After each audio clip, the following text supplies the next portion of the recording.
Alright guys, and welcome back to my channel. If it is your first time to be here, please consider to subscribe. And today I'll be showing you something new, how to manipulate photo in Picsart. So like the photo you've seen here, the original photo, and now this is the final photo. Let's get into it.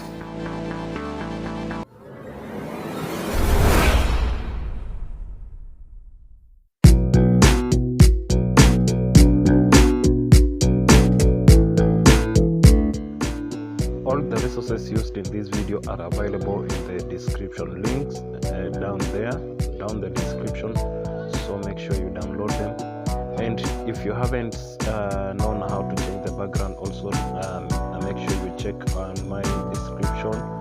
There is a link that will direct you to the video on how to edit a background.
good people, thank you for watching my content, and if you like this video, consider to subscribe and hit the bell button to receive notification whenever I'll be uploading a new video. Thank you.